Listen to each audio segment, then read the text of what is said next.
모세가 죽은 후에 하나님께서 그 후계자로 여호수아를 세우셨습니다. 물론 여호수아는 모두가 인정할 만한 모세의 후계자입니다. 근데 사실 여호수아 당사자 입장에서는 자기는 평생 동안 모세를 따라다니기만 했고 모세가 시키는 일만 했지, 모세가 하는 일을 지켜만 봤지 나는 할 줄 아는 게 아무것도 없다, 이렇게 생각을 했습니다. 그런 상황에서 모세가 죽었고 자기가 200만 명이나 되는 이스라엘 백성들을 이끌어야 된다는 생각이 들었을 때 극도의 두려움에 빠졌습니다. 게다가 그때 이 상황은 요단강이 넘실거리는 때였는데 그런 요단강을 건너가야만 하나님께서 명령하신 가나안에 들어갈 수 있는 그런 상황이었습니다. 여호수아는 자신이 없었습니다. 그래서 하나님께 나아가서 기도를 하죠. 사실 기도라기보다도 어린아이처럼 떼를 썼다고 표현하는 게 맞을 겁니다. 근데 그때 하나님께서 여호수아에게 말씀을 주시는데 하나님이 주시는 말씀은 딱 하나였습니다. 대뜸 너 그렇게 왜 겁을 내냐, 용기를 내라, 그런 게 아니었습니다. 너 정신수양을 더 해라, 이런 게 아니었고, 여러분 사람은 보는 게 너무 중요합니다. 하나님도 그거를 아세요. 그래서 하나님께서 여호수아에게 너 지금 뭐 보고 있냐 이렇게 물으세요. 너 왜 예배 시간에 핸드폰 보고 있냐, 이게 아니고 너 지금 뭐 보고 있냐.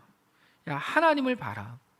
너 지금 정신 팔려 있지 않냐? 거기에 200만 명이나 되는 숫자, 모세의 후계자라고 하는 중압감, 그다음에 넘실거리는 요단강, 뭐 이런 거에 너 지금 정신 팔려가지고 확 쫄아서 아무것도 못 보지 않냐? 너 하나님을 봐라. 정신 똑바로 차리고 하나님을 봐라.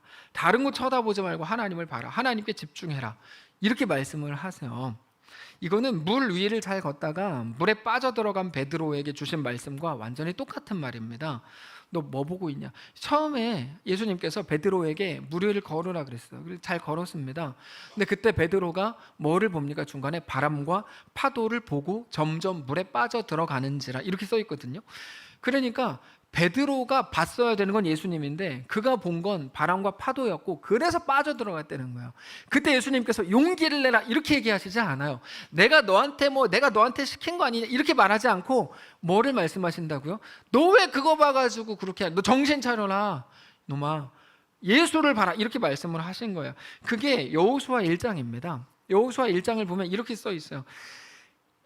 한국교회 안에서 가장 오해받는 구절 중에 하나입니다. 여호수아 1장 이쯤 되면 딱 보여주셔야 되는데요. 여호수아 1장 7절 보면 오직 강하고 극히 담대하여 나의 종 모세가 너에게 명령한 그 율법을 다 지켜 행하고 우로나 좌로나 치우치지 말라. 그리하면 어디로 가든지 형통하리니 이 율법책을 내 입에서 떠나게 하지 말고 주야로 그것을 묵상하여 그 안에 기록된 대로 다 지켜 행하라. 그리하면 내 길이 평탄하게 될 것이며 내가 형통하리라. 내가 너에게 명령한 것이 아니냐. 강하고 담대하라. 두려워하지 말고 놀라지 말라. 너가 어디로 가든지 너의 하나님 여호와가 너와 함께 하시느니라. 한국교회에서 가장 많이 오해받는 구절 중에 하나거든요. 율법을 잘 지키면 복 받는다라고 오해합니다. 절대로 그런 말이 아닙니다. 저거는 그런 말이 아닙니다. 율법을 말씀을 하시는데요, 율법은 누가 받아온 거죠? 모세가 받아온 겁니다. 모세에게 주신 하나님의 약속을 두 눈으로 똑똑히 보여주는 게 율법이에요. 현실의 어려움과 복잡함과 도무지 계산이 안 되는 모든 상황 속에서 안개와 같은 그 속에서 하나님의 약속을 바라보라는 거죠. 너 뭐 보고 있냐? 너 200만 명, 너 뭐 보고 있냐? 모세의 후임자라고 하는 중압감, 너 뭐 보고 있냐? 넘실거리는 요단강, 너 그거 쓸데없는 거 보고 있는 거다. 왜 그거 보고 있냐? 그럼 내가 뭐를 봐야 되는데요? 하나님을 봐라 이거죠. 하나님의 약속이 가장 선명하게 드러나 있는 게 율법이거든요. 그때의 율법. 그거 보라는 거예요. 모든 상황과 그리고 안개와 미세먼지에 가려져 가지고 아무것도 못 보고 있는 우리에게 하나님의 약속을 보라는 거죠. 하나님 약속은 뭔데요? 내가 너와 함께한다. 내가 너를 붙든다. 그게 우리 앞에 있는 상황 때문에 가려져 있는 거 아니냐 이거죠. 이럴 때일수록 정신 똑바로 차려라. 이렇게 해야 복 받는다가 아니에요. 여호수아 1장은 그렇게 하면 안 돼요. 정신 똑바로 차려. 이게 여호수아 1장. 거기다 써놓으세요. 정신 똑바로 차려. 이렇게 약속을 기억해. 그 명령이거든요. 왜요? 여호수아의 상황 자체가 하나님의 약속을 가려버리는 것들이었으니까. 여호수아는 그런 모든 것들을 보면서 200만 명, 모세 후계자, 그 다음에 또 요단강 이런 거 보면서 그냥 포기할까? 이렇게 확 도망쳐 버릴까? 죽어버릴까? 다 그만하자 그럴까? 별의 생각 다 했을 겁니다. 그런 것들이 보일 때 힘이 쭉 빠지는 거죠. 우리 똑같아요. 우리가 언제 힘이 빠집니까? 그 상황 때문에 힘 빠지는 게 아니에요. 여러분, 많은 분들이 자꾸 그렇게 변명하시는데요, 내 상황 때문에 아니에요. 그 상황을 보셔서 그런 거예요. 그러니까 그 상황이 전부인 줄 아셔서 힘이 빠진 거예요. 하나님은 뭐를 말씀하세요? 그때 하나님을 보라 말씀하시는 거죠. 하나님을 보라. 내가 그럼 넘실거리는 요단강 없애줄게. 안 그러세요. 그 요단강에 발을 담궈라 이렇게 말씀을 하시는 거죠. 그래서 여호수아가 그 하나님을 같은 상황 속에서 다시 보는 순간, 하나님의 약속을 마음에 새기는 순간 비로소 멈추지 않기로 결정하죠. 그래서 1장 10절을 보면 이렇게 되어 있어요. 이에 여호수아가 그 백성의 관리들에게 명령하여 이르되, 우리 함께 읽겠습니다. 11절 시작. 진중에 두루 다니며 그 백성에게 명령하여 이르기를, 양식을 준비하라. 사흘 안에 너희가 요단을 건너 너희 하나님 여호와께서 너희에게 주사 차지하게 하시는 땅을 차지하기 위하여 들어갈 것임이니라 하라. 이게 바로 지난주에 본문에서 예수님께서 수로보니게 여인을 우리에게 보여주신 이유입니다. 수로보니게 여인은 얼마든지 멈출 만한 핑계가 있었습니다. 꼬장꼬장한 유대인 남자들의 고가운 시선과 예수님의 침묵, 나한테 능력이 있지만 내가 네 딸을 고쳐주겠냐 요거사? 이러면서 왜요? 너는 개다 이렇게 말씀을 하셨잖아요. 예수님의 비아냥. 그러나 그 어떤 것도, 어떤 상황도, 어떤 시선과 어떤 형편도, 우리로 치면 어떤 고난도 그녀를 멈추게 하지 못했죠. 이 지난주 말씀이었죠. 그게 믿음입니다. 그래서 믿음은 멈추지 않는 거라고 말씀드렸습니다. 멈추게 하는 건 우리의 만만치 않은 상황인데 그거를 핑계하지 않기로 하는 게 믿음입니다. 지난주 말씀이었어요. 오늘 본문에서는 거기서 한 걸음 더 깊이 들어가는 말씀을 주시는데요, 예수님께서 다시 유대 땅 갈릴리로 가십니다. 거기서 수많은 사람들이 예수님께 나오죠. 귀먹은 사람들, 말 더듬는 사람들, 아픈 사람들을 데리고 예수님께 나옵니다. 32절입니다. 사람들이 귀먹고 말 더듬는 자를 예수께 데리고 나와 안수하여 주시기를 간구했다.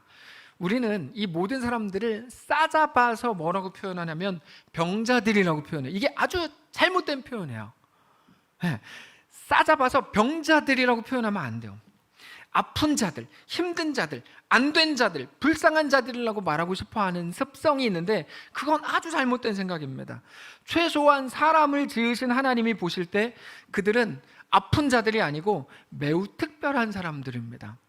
여러분 아주 잘 들으셔야 돼요. 열왕기하 5장에 나아만이 나오는데요, 나아만은 문둥병에 걸렸어요. 사람들은 저주라고 말했죠. 스스로도 저주라고 생각했죠. 저주받았다.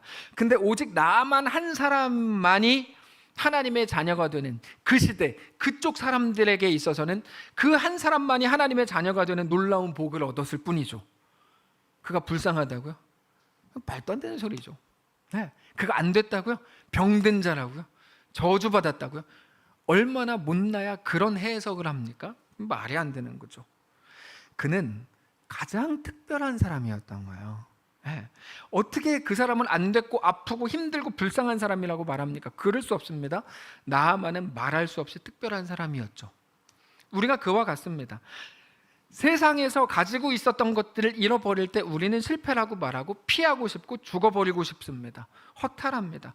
근데 우리를 지으신 하나님이 보실 때 우리는 그냥 그렇게 고통스럽게 죽어갈 사람이 아니라 매우 특별한 사람입니다.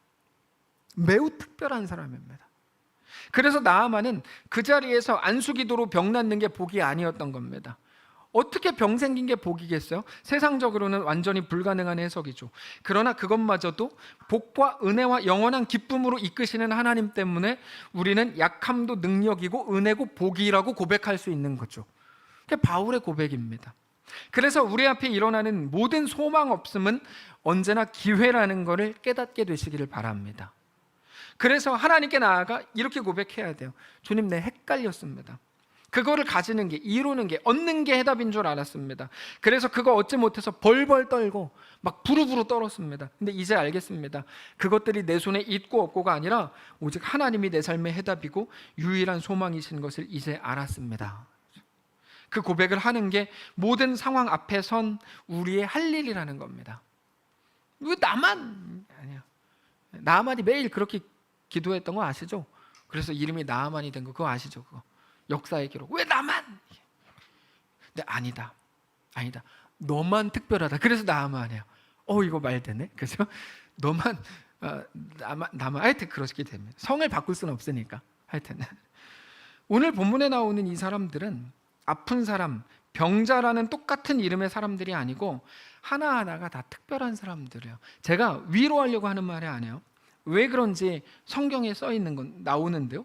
분명히 예수님께 나온 사람들은 각기 저마다의 다른 이유들을 가지고 나왔죠. 어떤 사람들은 앞이 안 보여서, 심지어 오늘 본문을 보면 말을 더듬어서 또 예수님 앞에 나왔대요. 어떤 사람은 뭐 자녀의 문제로 나왔겠죠. 안 들려서 돈 문제로 나왔겠죠. 각자의 형편이 다 달랐다는 말입니다. 주관자이신 하나님께서 그들을 각기 다른 모습으로 부르신 거죠. 잘 이해하셔야 돼요. 그리고 각기 다른 모습으로 부르신 예수님께서는 하나하나를 매우 특별하게 대하시고, 그게 오늘 본문에 거의 유일하게 이렇게 기록이 되어 있는 거예요. 33절 보세요. 예수께서 그 사람을 따로 데리고 무리를 떠나서 손가락을 그의 양 귀에 넣고 침을 뱉어 그의 혀에 손을 대시며 하늘을 우러러 탄식하시며 그에게 이르시되 에바다 하시니 이는 열리라는 뜻이라. 이런 방식은 어디에도 없는 매우 특별한 방식입니다. 손가락을 양 귀에 넣고 침을 뱉어서 혀에 손을 대고 하늘을 우러러 탄식하시고, 탄식이라는 말은 깊은 한숨이란 말이거든요. 그리고 나서 에바다, 열려라 이렇게 말씀하시니까 그의 귀가 열리고 혀가 풀려서 말할 수 있게 되죠. 35절, 그의 귀가 열리고 혀가 맺힌 것이 곧 풀려 말이 분명하여졌더라. 저마다의 독특한 이유들을 가지고 예수님께 나온 사람들에게 매우 특별한 저마다에게 대한 방식으로 그들을 고치신 거예요. 그게 오늘 본문입니다. 그들을 아셨기 때문에 그렇게 하실 수 있죠. 그들을 어떻게 아세요? 창조주이시니까요. 내가 너를 지었거든요. 예수님이 그들을 지으셨거든요. 특별한 방식으로 대하신다는 것은 우리만 가지는 특별함 때문입니다. 우리는 상황과 형편과 성향과 우리 개인의 약점과 강점이 다 다릅니다. 우리는 똑같지 않고 다 다릅니다. 그런 우리의 다름과 독특함과 특별함에 대해서 우리 주님이 너무 잘 아십니다. 다른 사람은 몰라요. 몰라도 상관없어요. 우리 주님이 아시거든요. 그래서 오늘 본문은 우리에게 예수님께서 탄식하셨고 그렇게 그의 고통에 동참하셨는데, 특별히 그에게 매우 독특한 방식으로 그를 가장 잘 아는 분으로서 그렇게 대하셨다고 우리에게 보여주는 거예요. 여러분, 우리를 살리는 건 이겁니다. 우리는 공평이나 평등을 좋아하죠. 나에게 공평하지 않아서 우리가 힘든 거라고 생각하는데, 누구나 이래야 돼. 그 기준에 못 미치면 공평하게 죽이고 그 기준을 충족하면 공평하게 상을 줘야 돼. 여러분, 이거는 기독교가 말하는 은혜가 아닙니다. 이건 기독교의 말이 아닙니다. 기독교가 말하는 은혜는 공평함을 넘어서는 거거든요. 연약한 우리를 살리시는 하나님의 말할 수 없는 용서와 용납과 이해가 하나님이 기독교의 신앙에서 말하는 그 하나님의 은혜죠. 우리는 공평하지 못해서 죽는 게 아니고 우리의 죄 때문에 죽고 망하는 겁니다. 하나님의 은혜는 그거를 넘어서서 그럼에도 우리를 살리는 거죠. 근데 여러분, 성경은 우리에게 뭐라고 말하냐면 우리가 특별하다고 말해요. 내가 겪는 그 일도 나를 특별하게 대하시는 하나님으로 인해 이끌리는 매우 특별한 일들이다 라는 생각보다 한 걸음 더 나아갑니다. 자, 잘 들으세요.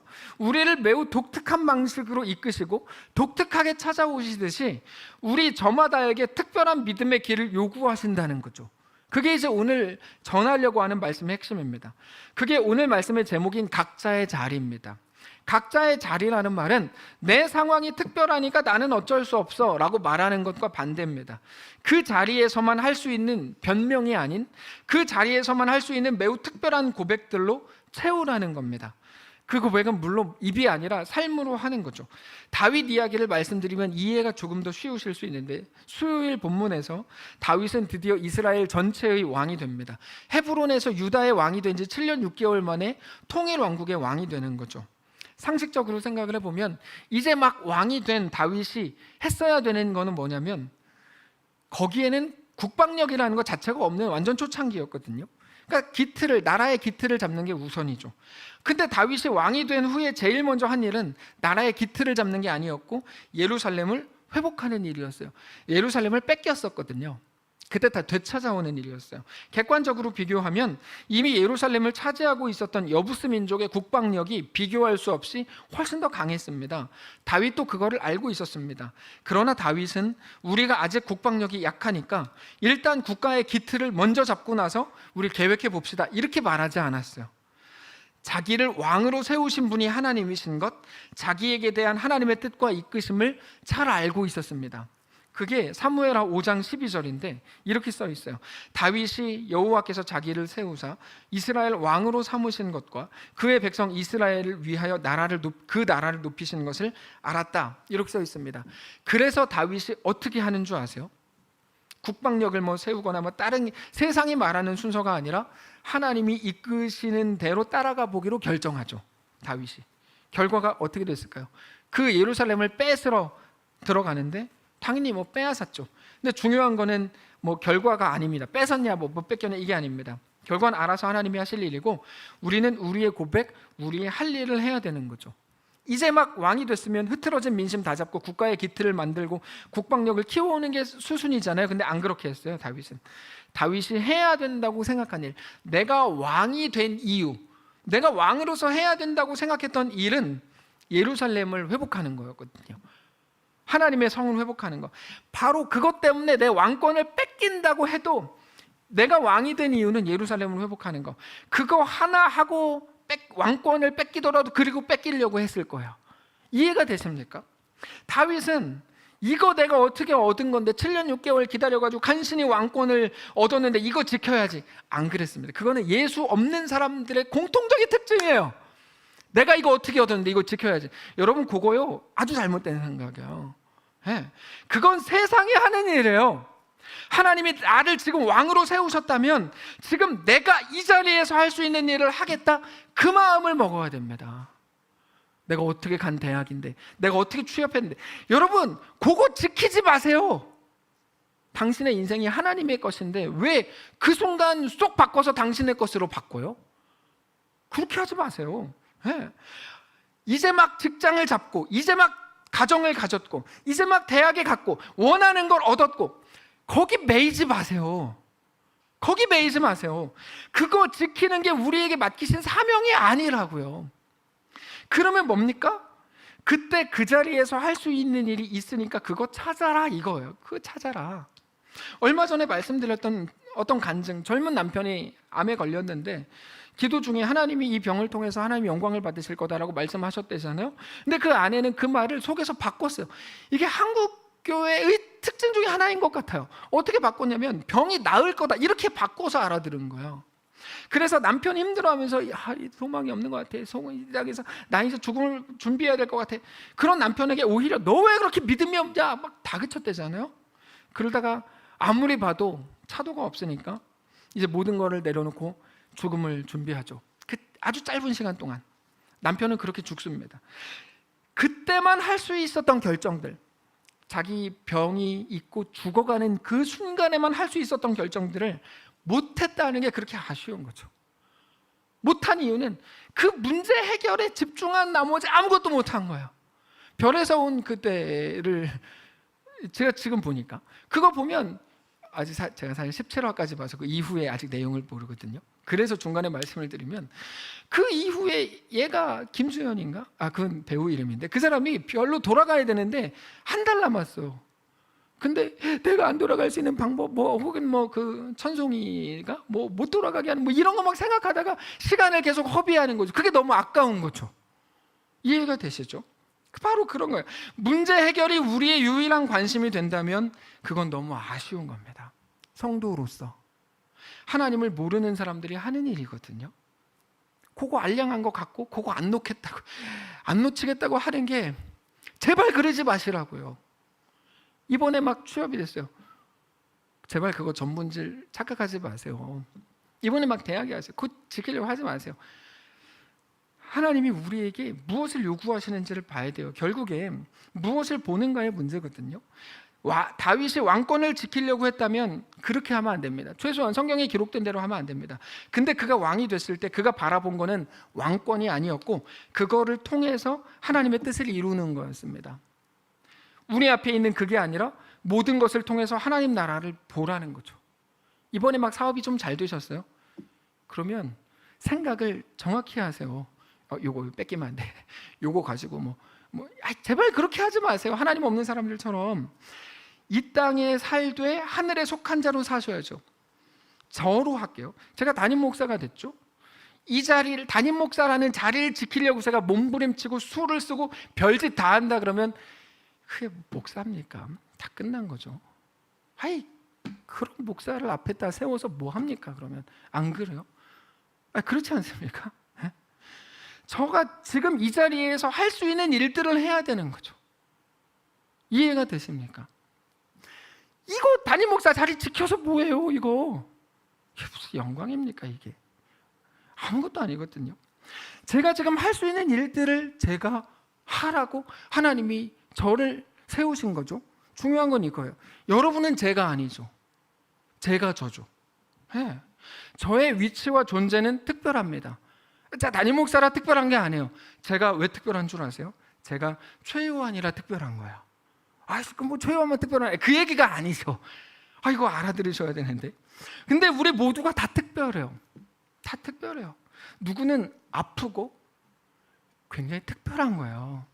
나만을 특별하게 부르신 것처럼 굉장히 특별한 거예요. 누구는 병들었고요.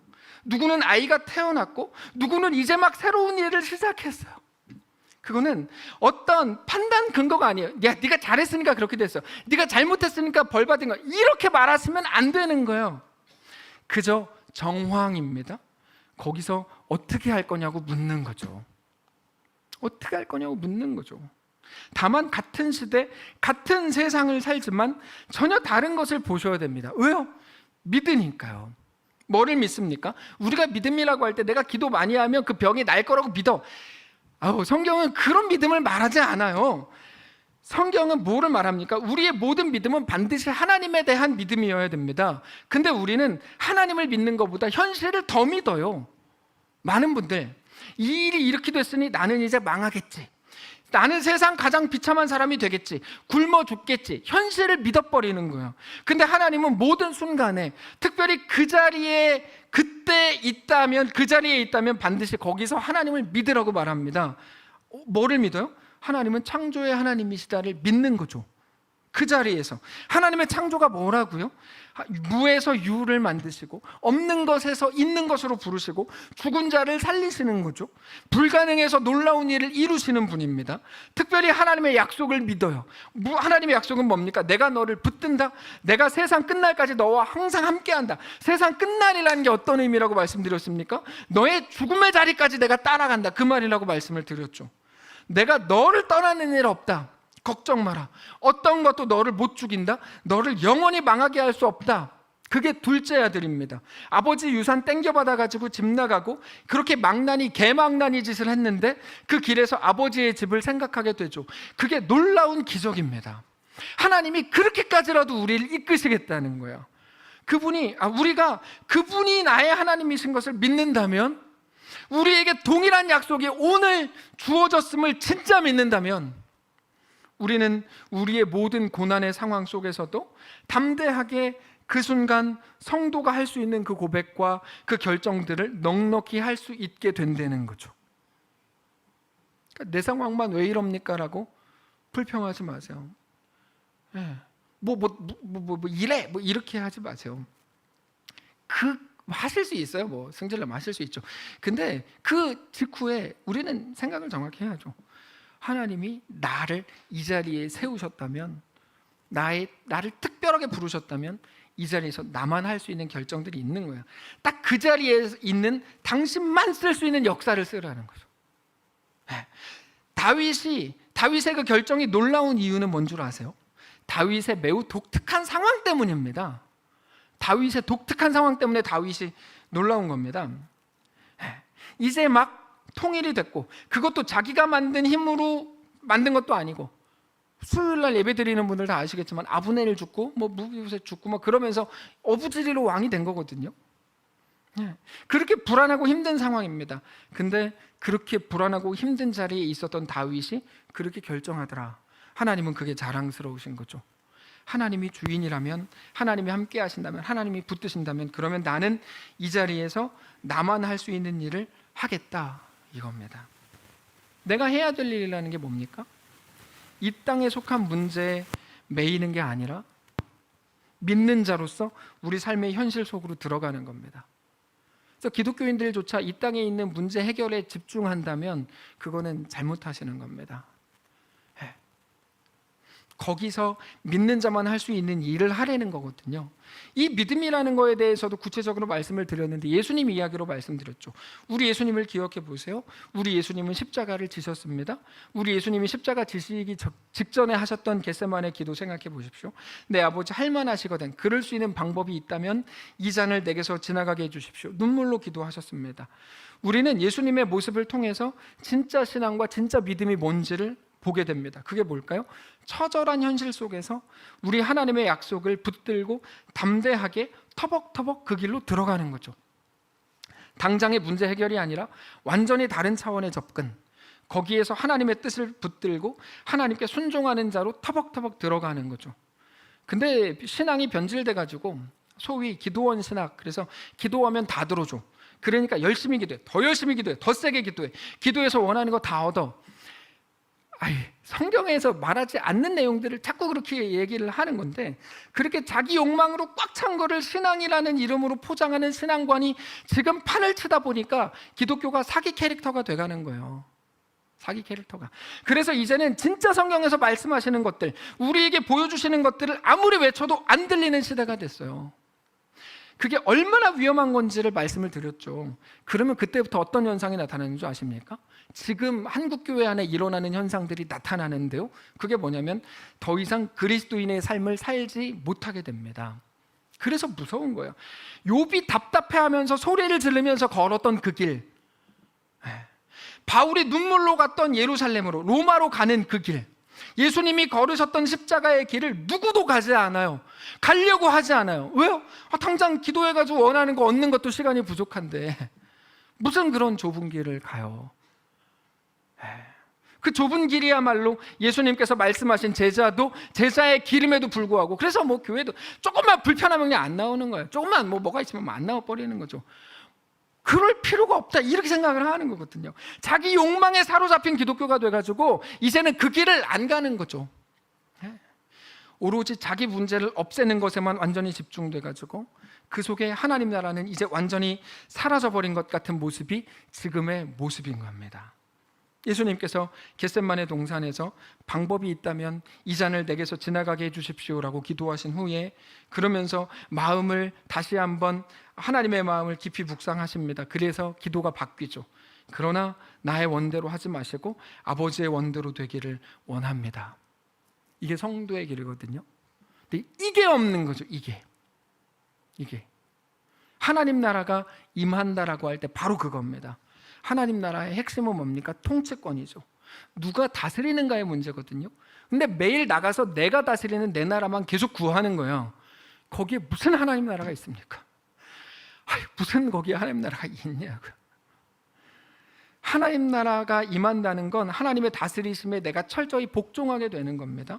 그게 하나님 나라가 임하는 겁니다. 하나님 나라는 그렇게 우리 속에 임합니다. 우리의 각자의 자리에서 그 일이 이루어져야 되는 거죠. 기독교 신앙이 무엇일까요? 기독교 신앙은 뜬구름 잡는 무언가가 아닙니다. 잘 될 거야가 아닙니다. 긍정의 힘, 제발 그러지 말라고 늘 말씀드리는 게 이것 때문입니다. 문제 해결에 목숨을 거는 거 아닙니다.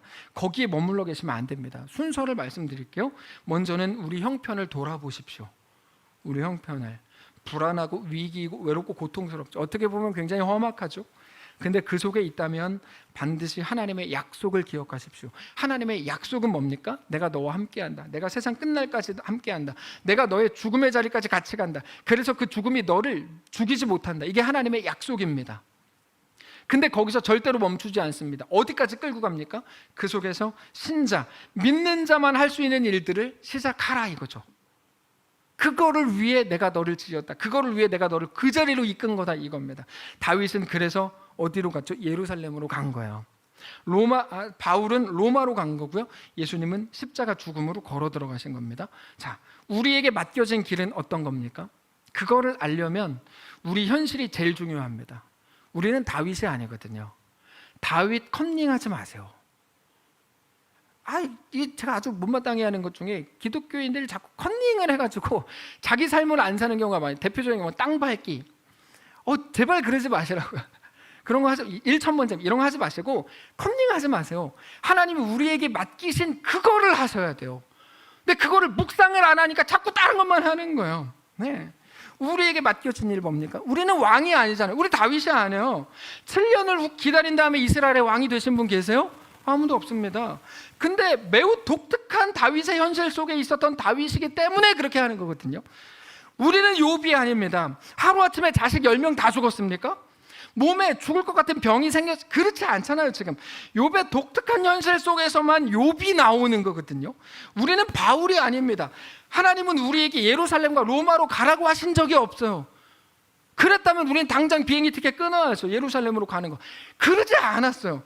성경에 나오는 것들을 그런 식으로 컨닝하면 안 돼요. 하나님은 우리를 욥이나 다윗이나 바울로 부르지 않았습니다. 하나님은 우리를 뭘로 부르셨습니까? 당신의 이름으로 부르셨죠. 그래서 병든 자라고 하면 안 되는 거예요. 그 한 사람이었거든요. 오늘 본문이. 저는 최요한으로 부르셨어요. 전 제 이름이 마음에 안 들어요. 어디 가서 뭐 사기치기 힘들어. 기독교 너무 하여튼 그래요. 내가 한국인인데 왜 외국 하여튼 그랬어요. 근데 저는 특별해요. 왜냐하면 세상에서 딱 한 사람 저만 저로 부르셨거든요. 이해되십니까? 저는 그래서 최요한으로 예수의 길을 걸을 겁니다. 물론 실수를 90% 할 거고 실수 안 하는 거는 0.1%, 나머지 9.9%는 그냥 그런 거. 이렇게 하겠죠. 실력이 없으니까. 근데 저만 그렇게 특별하게 부르셨습니까? 아니요. 하나님이 권병철로 부르셨잖아요. 지금 그 얘기 하는 거예요. 박노식으로, 박신이로. 왜 남자만? 이선아로. 그럼 하여튼 하영봉으로. 제가 하영봉 장로님 뵐 때마다 느끼는 게 존귀함이에요. 네. 사람들의 평가는 전 완전히 다르다고 봐요. 하나님의 평가는. 그래서 최근에 만났을 때도 너무 고생하셔서 지금 잘하고 계세요. 잘하고 계시는 거예요. 뭐를 해야 잘하는 걸까요? 뭘 해야 잘하는 걸까요? 성도로 그 자리에서 살아내는 거예요. 네. 원망하거나 불평하고 이게 뭐예요? 를 멈추고요. 그 자리에서 인터넷 예배 드리고 있을 테니까 황소영으로 우리 지용남 권사님 오셨는데 지용남으로 하나님이요 그렇게 부르시는 거예요. 그 이름으로 예수의 길을 걸으십시오. 그냥 싸잡아가지고 입장질교 이렇게도 하지 마세요. 자기로 하나님이 매우 특별하게 부르신 거거든요. 우리만의 특별한 자리로 하나님이 이끄셨습니다. 우리는 나입니다. 우리 자신입니다. 우리 특별함은 뭡니까? 요거 잘 해석하셔야 됩니다. 누구도 이해 못할 아픔과 상처와 상황과 고통과 불안과 위기와 걱정이 있는 겁니다. 누구도 모르는 나만의 그런 문제가 있는 거예요. 근데 누구도 모르는 건 아니에요. 나를 지으신 하나님은 아세요. 우리에게 바울이 되라고 하시지 않아요. 바울이 아니거든요. 다만 우리 모두에게 동일한 예수의 길을 요구하시죠. 너에게 그런 상처가 경험이 있지? 그 아픔의 그런 기억이 있지? 아무에게도 말하지 못하는 그런 부끄러움이 있지? 오케이. 하나님 다 아시거든요. 거기에서 예수의 길을 걷는 거야. 이 예수 없는 사람들이 문제 해결이 전부인 것처럼 그거를 손에 꼭 쥐고 있는 게 지혜인 것처럼 멍충이들이 이 땅에 속한 게 전부이고 더 이상 아무것도 없는 것처럼 2021년 12월이 왜 영원합니까? 근데 지금 가지고 있는 게 영원할 것처럼 멍충이들이 막 그렇게 살잖아요. 성도라는 명찰 달고. 그게 뭐냐고 도대체. 그게 뭐냐고. 왜 그렇게 하냐고. 그렇게 하지 말라는 거죠. 대표적으로 고3. 왜 그렇게 하냐고 도대체. 그렇지 않다고요. 그러지 마시고 오직 믿는 자로 서십시오. 뭐를 믿습니까? 하나님이 창조의 하나님이신 것을 믿습니다. 아까 말씀드린 것처럼 하나님이 나를 붙드신다는 걸 믿는 거죠. 내가 잘할 때만이 아니라 못할 때마저도 나는 네 편이다 말씀을 하시는 거죠.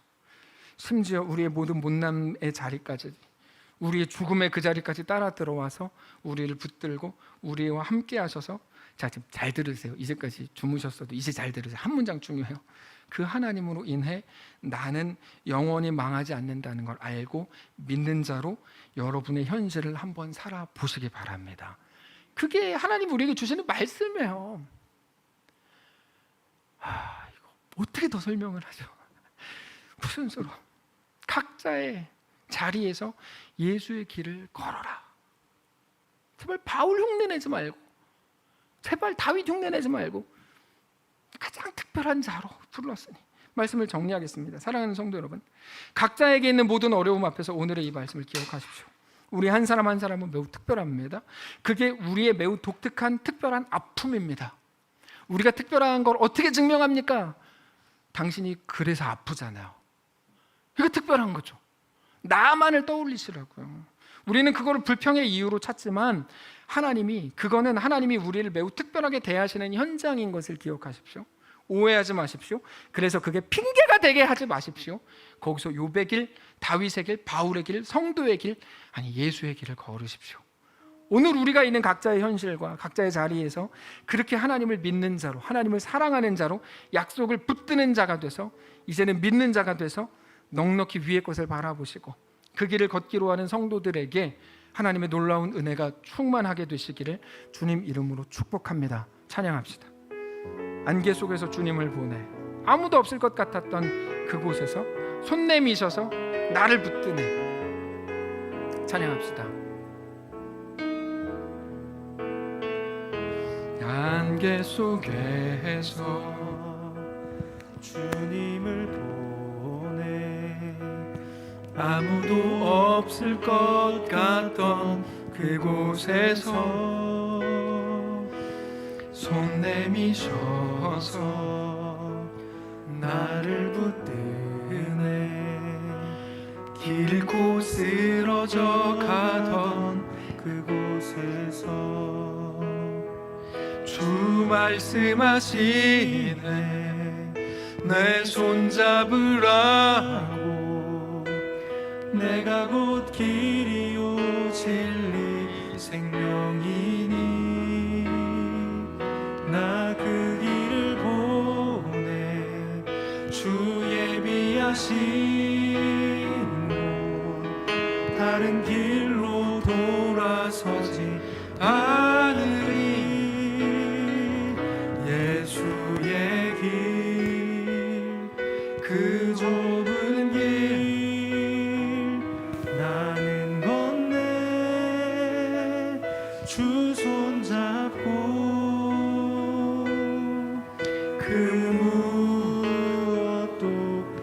두렵지 않는 이유는 딱 하나입니다. 주님의 약속 때문입니다.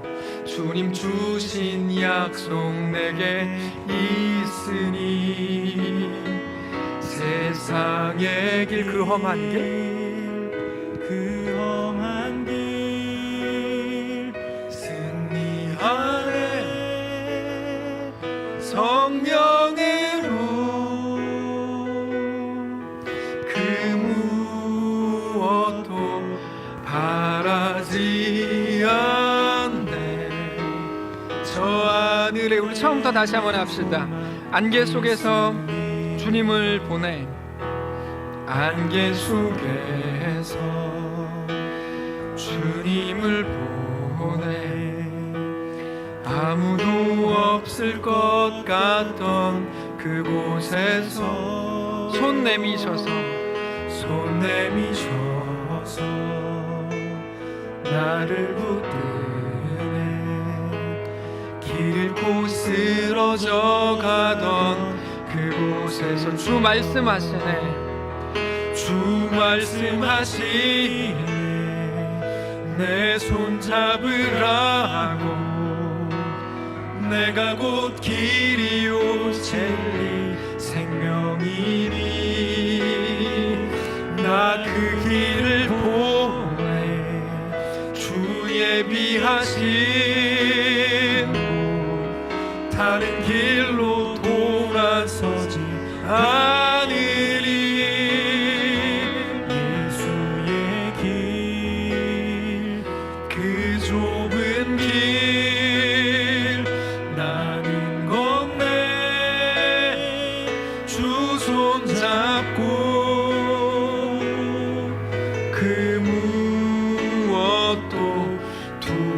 어렵지 않네. 주님 주신 약속 내게 있으니 세상의 길 그 험한 길 승리하네. 성령으로 무엇도 바라지 않네. 무엇도 이 땅에 소망이 없죠. 오직 저 하늘에 내 소망이 있으니 저 하늘에 내 소망 그 무엇도 바라지 않네. 그 무엇도 바라지 저 하늘에 내 소망이 있으니 우리 눈 감고 고백할까요? 그 무엇도 바라지 않네. 그 무엇도 바라지 않네. 저 하늘에 내 소망이 있으니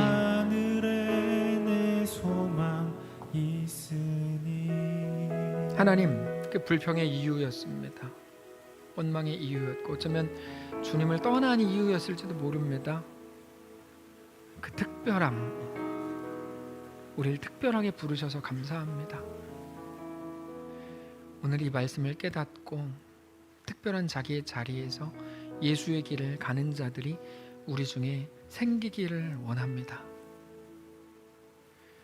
이미 많은 성도들 특별한 자리에서 특별하게 정말 잘 살고 있습니다.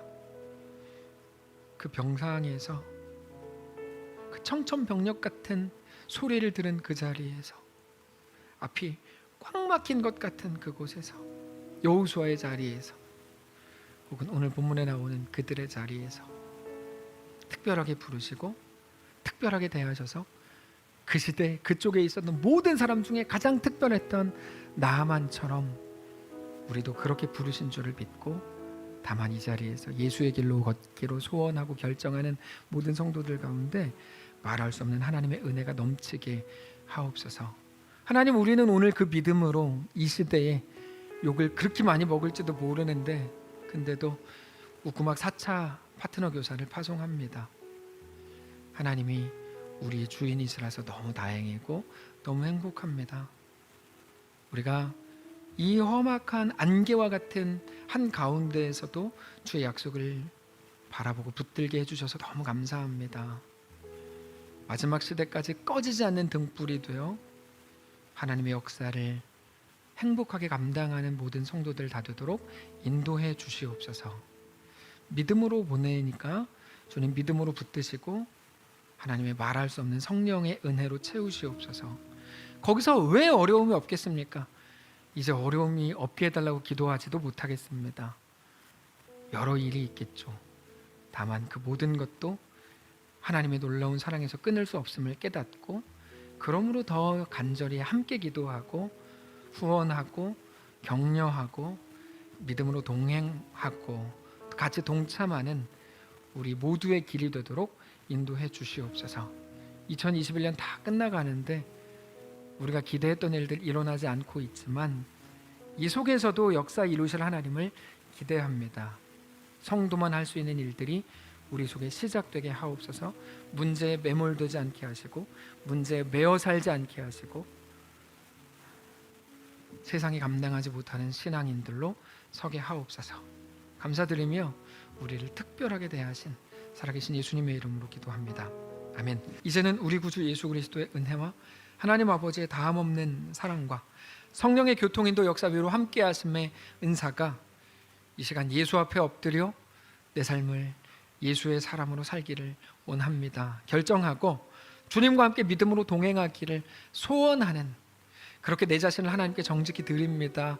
고백하는 모든 성도들 머리머리 위에 오늘 새롭게 파송돼서 3개월 만에 험난하고 너무나 다양하고 또는 너무나 감격적인 생활들을 기대하는 파트너 교사 그리고 또 그 땅 위에 그리고 사랑하는 성도들에게 속한 모든 자녀들과 그들의 가정과 직장과 사업장과 사랑하는 이 교회 위에 이제로부터 영원까지 함께 계실지어다. 아멘.